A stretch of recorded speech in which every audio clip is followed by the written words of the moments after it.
আসসালামু আলাইকুম সকলকে। আশা করি সবাই অনেক বেশি ভালো আছেন। তো আমার আরেকবার আপনাদেরকে স্বাগতম। আজকে আমি আপনাদের সাথে এমন একটি গল্প শেয়ার করব যেটা হচ্ছে আমাদের জীবনের সর্বক্ষেত্রে কাজে লাগে।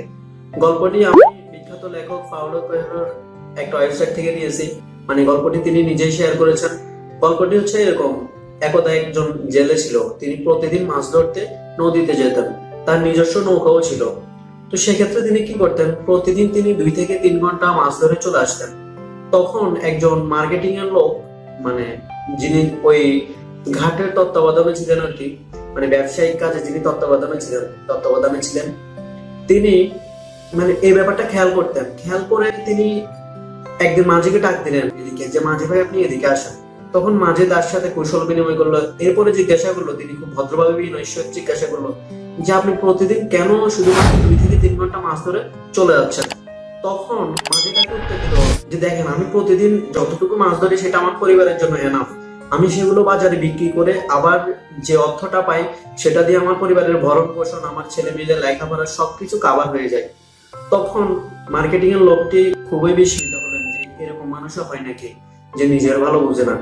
তখন তিনি ওই জেলেটাকে বুঝিয়ে দিলেন যে আপনি যদি আরেকটু বেশি করে মাছ ধরেন, আরেকটু 4-5 ঘন্টা সময় বাড়িয়ে মাছ ধরেন, তাহলে কিন্তু আপনার মাছের পরিমাণও বেশি হবে। তাছাড়া আপনি সেগুলো বাজারে একটু ভালো দরে বিক্রি করতে পারবেন। আপনি আরো বেশি আউটপুট পাবেন বা ইনকাম পাবেন।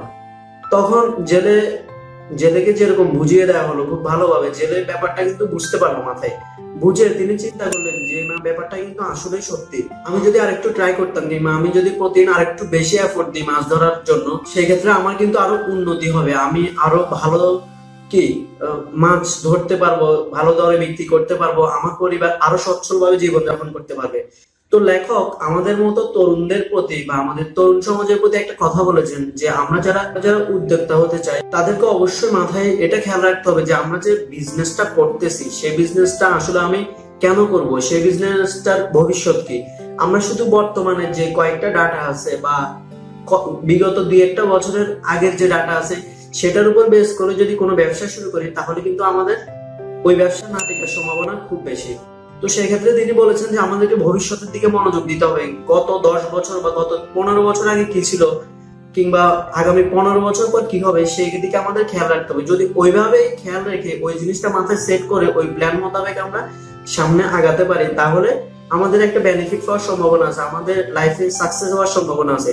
তো শুধু বর্তমান নিয়ে পড়ে থাকলে হবে না, আমাদেরকে ভবিষ্যতের জন্য চিন্তা করতে হবে। যেমনটা ওই জেলে করেছিলেন। ওই জেলেটা যদি আরো কয়েক ঘন্টা বেশি সময় দিয়ে মাছ ধরেন, তাহলে তিনি কিন্তু দেখা গেছে তিনি কয়েক বছর পর তিনি আরো 2টা নৌকা কিনতে পারবেন। তার আরো কয়েকজন স্টাফ হবে যারা তার সাথে কাজ করবে। দেখা গেছে তখন তিনি রাজার হালে বসে অন্যকে অর্ডার দিয়ে কাজগুলো করাই নিতে পারবেন। তো এই জিনিসগুলো যদি আমরা একটু ডিপলি চিন্তা করি, সেক্ষেত্রে দেখা যাবে যে আমরা কিন্তু জীবনে উন্নতি করতেছি আস্তে আস্তে। তো ছাত্রদের উদ্দেশ্যেও লেখক পাওলো কোয়েলো কথাগুলো বলেছিলেন যে আমরা বর্তমানে কেন পড়ালেখা করতেছি, পড়ালেখা করে আমাদের কি হবে। আমরা যদি কোনো ডেস্টিনেশন কিংবা কোনো গোল ঠিক না করি, তাহলে কিন্তু আমরা মানে পরবর্তীতে এটার জন্য আমাদেরকে পরিণামে দুঃখ ভোগ করতে হবে। তো আমাদের এই জিনিসগুলো খেয়াল রাখতে হবে যে আমরা ভবিষ্যতে কেন কাজ করব, কিংবা সেই কাজ আসলে আমাদের কোনো উপকার আসবে কিনা। তো এই পর্যন্তই ছিল আজকের গল্পটি। তো নতুন গল্প নিয়ে আপনাদের সামনে হাজির হবো, বই রিভিউ করবো। আমার চ্যানেলটি যদি আপনি সাবস্ক্রাইব করে না থাকেন, এখনই সাবস্ক্রাইব করে নিন। Thanks for watching. অনেক ধন্যবাদ। ভালো থাকবেন।